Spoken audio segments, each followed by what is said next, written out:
মৃত্যুকে ভয় না করে স্বেচ্ছায় গ্রেফতার হওয়ার ঘোষণা দিয়েছেন জামায়াতের আমির। কিন্তু কেন এবার স্বেচ্ছায় গ্রেফতার হওয়ার ঘোষণা দিয়েছেন জামাত ইসলামের আমির ডাক্তার শফিকুর রহমান? বাংলাদেশ জামাত ইসলামের আমির ডাক্তার শফিকুর রহমান ইমোশনাল হয়ে গিয়েছেন। তিনি আর পাচ্ছেন না, সরকারকে আর সুযোগ দিলেন না। স্বেচ্ছায় গ্রেফতার হতে আদালত প্রাঙ্গণে থাকার ঘোষণা জামাতের আমির। জামায়াত আমির ডাক্তার শফিকুর রহমান বলছেন তাদের নাকি দলের নিবন্ধন না দিলে তারা ঢাকা শহর অচল করে দিবেন। আমরাও দেখতে চাই যে আমাদের শক্তিমত্তা।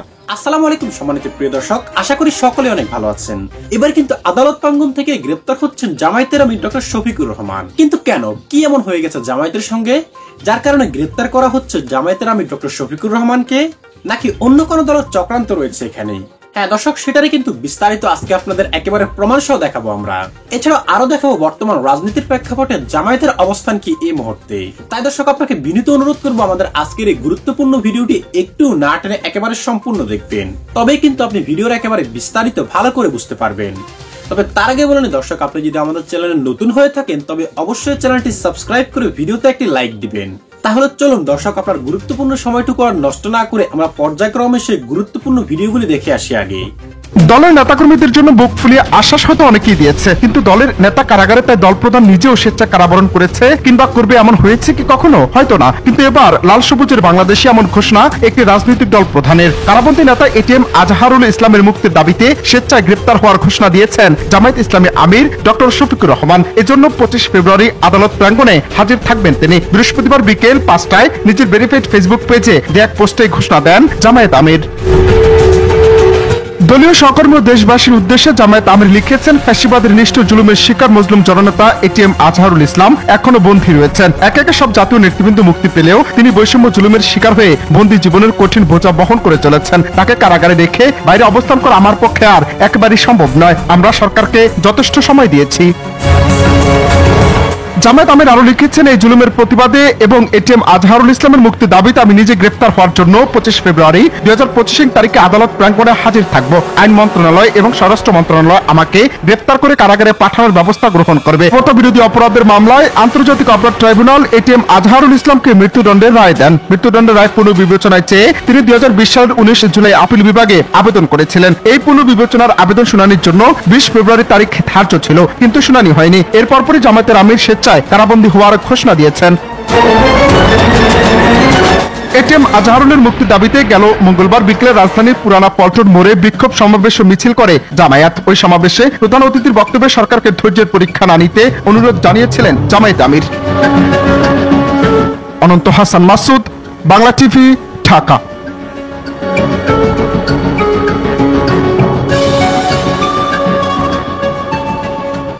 দর্শক, খুবই জরুরি এমার্জেন্সি একটা ঘটনা চারদিকে ছড়িয়ে দিন শেয়ার করে।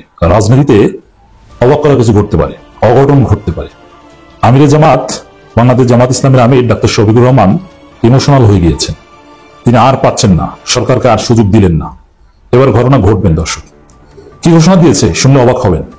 চারদিকে ছড়িয়ে দিন, জনগণ আবার জেগে উঠুন, জেলের তালা ভাঙবো, এটিএম আজহারুল ইসলামকে আনবো, কোনো ফাজলামি চলবে না। জামাত ইসলামের আমির ডাক্তার শফিকুর রহমান স্বেচ্ছায় কারাবরণ করতে চান 25 ফেব্রুয়ারি। যে জামাতের আমির তিনি বলছেন, আমাকে গ্রেফতার করুন, আমি আসতেছি, কোনো ছাড় হবে না। কেন বলছেন? কি টালবাহানা চলছে?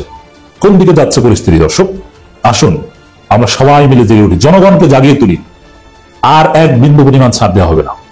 জামাতের আমির তো আর সব কথা বলতে পারেন না, আমরা কিছু বলি। 27 তারিখ লাস্ট ডেট, কোনো তালবাহানা চলবে না। যদি এটিএম আজহারুল ইসলামকে 27 তারিখ জামিন দেওয়া না হয়, এটিএম আজহারুল ইসলাম কোন রুমে আছে, কোন মেডিকেল বিশ্ববিদ্যালয়ে প্রিজন সেলে আমরা জানি। আস্তে আমরা ধরে তাকে নিয়ে আসবো, তারপরে ডক্টর ইউনূস চালা বুঝবেন। জামাত নিয়ে আসবে না, আমরা যারা জামাতকে গালাগালি করি আমরা নিয়ে আসবো। আপনি জানেন কি পারি আমরা। ধানমন্ডি 32কে জয় বাংলা করেছি না, সেনাবাহিনী কিছু করতে পেরেছে? হাজার হাজার সাবেক শিবির, ঢাকা বিশ্ববিদ্যালয়ের সাবেক শিবির ছেলেরা কাজ ঘটালে আপনি কি করবেন? এই অঘটন ঘটার আগে ছেড়ে দিন। ডাক্তার শফিকুর রহমান আর পাচ্ছেন না, এর মানে এবার লিমিট ক্রস করেছে। সব হিসাব নিকাশ ব্যর্থ হয়েছে। সরকার নাটক করছে। অ্যাটর্নি জেনারেল বিএনপি নেতা তিনি নাটক করছেন। আপনারা জানেন যে আজকে এটিএম আজহারুল ইসলামের মামলার শুনানি হওয়ার কথা ছিল, কার্যতালিকা ছিল 9 নম্বরে, অথচ এর আগে যখন ডেট ঠিক করা হয়েছে তখন কার্যতালিকা ছিল 1 নম্বরে। কিন্তু এটা বিএনপির অ্যাটর্নি জেনারেলের যোগ সাজসে এটাকে 9 নম্বরে নিয়ে আসা হয়েছে। এটা প্রত্যাশিত ছিল, হয়নি। আবার ডেট দেওয়া হয়েছে সম্ভবত 27 তারিখ। মানে টালবাহানা করা হচ্ছে। সরকার চাইলে 24 ঘন্টার মধ্যে মুক্তি দিতে পারে।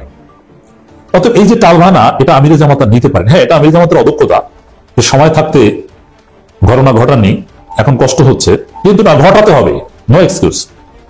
আমিরে জামাত জরুরি ভিত্তিতে কিছু কথা বলেছেন, এর তাৎপর্য অনেক। এর তাৎপর্য কি আমি ব্যাখ্যা করছি, সরল অর্থে আপনি বুঝবেন না এর তাৎপর্য কি। আমিরে জামাতের মনের মধ্যে, এটা রাজনীতি বিশ্লেষণ নয়, তার মনের মধ্যে কি কষ্ট, রানিং যারা জামাত তাদের বোঝার দরকার নাই, যারা সাবেক শিবির এরা বুঝেন ভাই। কারণ রানিং জামাত সব কাজ করতে পারে না, রোকনি আর টেকানো না টেকানোর বিষয় আছে। ধানমন্ডি 32 সবাই বুলডোজার দিয়ে ভাঙতে পারে না, যারা ভাঙতে পারেন তারা শুনুন। প্রিয় দলীয় সহকর্মীবৃন্দ ও সম্মানিত দেশবাসী, আসসালামু আলাইকুম রহমতুল্লাহ। ওয়ালাইকুম আসসালাম রহমতুল্লাহ। আপনারা নিশ্চয়ই লক্ষ্য করেছেন, ফেসিবাদের নিষ্ঠুর জুলুমের শিকার মুসলিম জননেতা এটিএম আজহারুল ইসলাম সাহেব এখনো বন্দী রয়েছেন। একে একে সকল জাতীয় নেতৃবৃন্দ মুক্তি পেলেও তিনি বৈষম্য জুলুমের শিকার হয়ে বন্দী জীবনের কঠিন বোঝা বহন করে চলেছেন। তারেক রহমান লন্ডনে বসে সব মামলা খেয়ে দিয়েছেন। খালেদা জিয়া সব মামলা থেকে খালাস পেয়েছেন, খালেদা জিয়া এখন মামলা মুক্ত। আর এটিএম আজহারুল ইসলাম এখনো জেলে। জামাতের উপর কি পরিমাণ জুলুম হচ্ছে, জামাতের অদক্ষতা আমি বারবার বলবো, এটা আগেও আমরা বলেছি। তাকে কারাগারে রেখে বাইরে অবস্থান করা আমার পক্ষে আর একেবারেই সম্ভব নয়। আমরা সরকারকে যথেষ্ট সময় দিয়েছি, এই লাইনটা খেয়াল করুন, আমরা সরকারকে যথেষ্ট সময় দিয়েছি। এই জুলুমের প্রতিবাদ এবং জনাব এটিএম আজহারুল ইসলামের মুক্তির দাবিতে আমি নিজে গ্রেপ্তার হওয়ার জন্য 25 ফেব্রুয়ারি 2025 ইংরেজি তারিখে আদালত প্রাঙ্গণে হাজির থাকবো। এর অর্থ কি বুঝেন? সরকারকে আর সুযোগ দেওয়া যাবে না। আমিরে জামাত আদালত প্রাঙ্গণে যাবেন। এরপরে লাইনটি একটু বলি। আইন মন্ত্রণালয় এবং স্বরাষ্ট্র মন্ত্রণালয় আমাকে গ্রেপ্তার করে কারাগারে পাঠানোর ব্যবস্থা গ্রহণ করবেন। সময় মতো আমাকে যথাস্থানে পাবেন ইনশাল্লাহ। এটা কিন্তু অনেকটা আনস্মার্টও মনে হতে পারে, কেন তিনি তো বলতে পারেন যে জেলের তালা ভেঙে এটিএম আজহারুল ইসলামকে নিয়ে আসবে, তুমি কোন বালছের বাকি পারলে করো, এরকম তো বলতে পারে। যে জেলের তালা ভেঙে নিয়ে আসবে, 25 তারিখ সবাই আসেন, বঙ্গবন্ধু মেডিকেল বিশ্ববিদ্যালয়, বাংলাদেশ মেডিকেল বিশ্ববিদ্যালয় ঘেরাও, আইন মন্ত্রণালয় ঘেরাও, মুক্তি না দেওয়া পর্যন্ত আইন মন্ত্রণালয় ঘেরাও থাকবে, কোর্ট ঘেরাও থাকবে, বঙ্গভবন ঘেরাও থাকবে, আমরা চুপকে কলার ধরে নিয়ে আসবো, এরকম তো বলতে পারে। কিন্তু না, সেরকম বলেননি। তিনি ভদ্র, আমির জামাত ভদ্র, হুমকি দেন না সহজে, এবং তিনি ইমোশনাল। নেতাকর্মীদের কাছে তার ব্যর্থতার স্বীকারোক্তি এটা একটা, যে আমি আর পারিনি, এখন আমাকে গ্রেপ্তার করুন। তবে আমির জামাত এই স্বেচ্ছায় কারাবরণ করতে চাওয়ার 25 তারিখ আদালতে যাওয়ার যে ঘোষণা, এর অর্থ হচ্ছে জামাত শিবির জনতা এটিএম আজহারুল ইসলামকে জেলের তালা ভেঙে নিয়ে আসো। স্বেচ্ছায় গ্রেপ্তার হতে আদালত প্রাঙ্গণে থাকার ঘোষণা জামাতের আমির। তার মানে তিনি স্বেচ্ছায় গ্রেপ্তার হতে চান এবং কারাগারে থাকতে চান। কেন? তাদের দলের কারাবন্দী নেতা এটিএম আজহারুল ইসলামের মুক্তির দাবিতে স্বেচ্ছায় কারাবরণ করতে চান জামাতের আমির। এটা বড় ঘোষণা এবং বড় একটা দাবি বা চাপ বলা যায়। খবরে বলা হচ্ছে এই জন্য তিনি 25 ফেব্রুয়ারি আদালত প্রাঙ্গণে হাজির থাকবেন। বৃহস্পতিবার বিকেল 5টায় নিজের ভেরিফাইড ফেসবুক পেজে দেওয়া এক পোস্টে জামাতের আমির এই ঘোষণা দেন। দলীয় সহকর্মী ও দেশবাসীর উদ্দেশ্যে জামাতের আমির বলছেন, ফ্যাসিবাদের নিষ্ঠুর জুলুমের শিকার মজলুম জননেতা এটিএম আজহারুল ইসলাম সাহেব এখনো বন্দী রয়েছেন। একে একে সব জাতীয় নেতৃবৃন্দ মুক্তি পেলেও তিনি বৈষম্য এবং জুলুমের শিকার হয়ে বন্দী জীবনের কঠিন বোঝা বহন করে চলেছেন। তাকে কারাগারে রেখে বাইরে অবস্থান করা আমার পক্ষে আর একেবারেই সম্ভব নয়।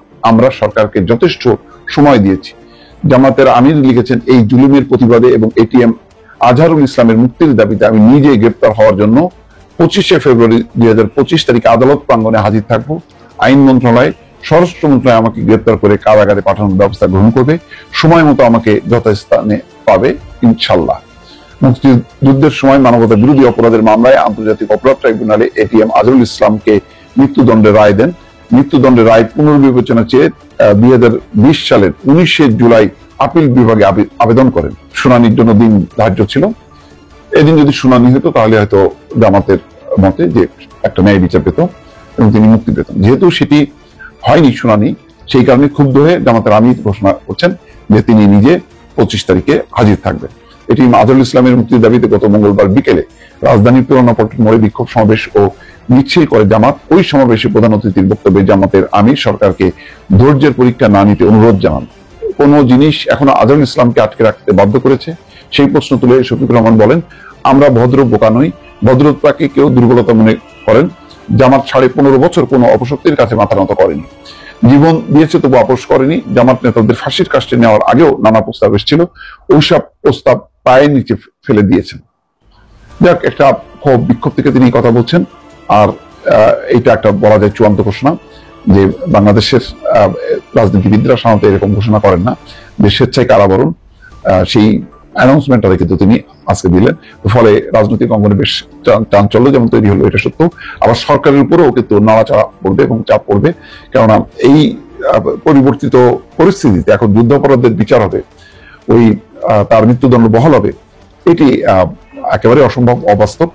কিন্তু তারপরেও কেন আইনগত কোন জটিলতার কারণে বিষয়টি ঠেকে আছে বা স্থগিত হয়ে আছে, বিষয়টা বোঝা যাচ্ছে না। নিশ্চয়ই সরকার তার পক্ষ থেকে একটা ব্যাখ্যা দেবে এই বিষয়ে। দর্শক শ্রোতা, শুরুতে আপনাকে অসংখ্য ধন্যবাদ জানাই সম্পূর্ণ ভিডিওটি শেষ পর্যন্ত দেখার জন্য। এবং এই ভিডিওটি দেখার পর আপনার কি মনে হয়েছে? জামায়াতের আমির কি এটা সঠিক সিদ্ধান্ত নিয়েছে? একজন দলের প্রধান হিসেবে তার এই সিদ্ধান্ত কি সঠিক নাকি ভুল? আর এই সিদ্ধান্তকে অন্য দলগুলি এবং সরকার কিভাবে দেখছে? আদৌ কি জামায়াতের আমিরের এই সিদ্ধান্তকে কি গ্রহণ করে নেবে ডক্টর ইউনূসের সরকার? কারণ তিনি যার জন্য গ্রেপ্তার হতে চাচ্ছেন তিনি কিন্তু মানবতা বিরোধী অপরাধে অপরাধী। দর্শক, কমেন্ট করে জানিয়ে দিন আপনার বিবেচনার দিক থেকে কি এটা সঠিক নাকি ভুল। শেষ করার আগে আপনার কাছে ছোট্ট একটি অনুরোধ, পরবর্তীতে এরকম গুরুত্বপূর্ণ নিউজগুলি পেতে এখনই আমাদের চ্যানেলটি সাবস্ক্রাইব করুন। আজ এইটুকুই, ভালো থাকবেন দর্শক।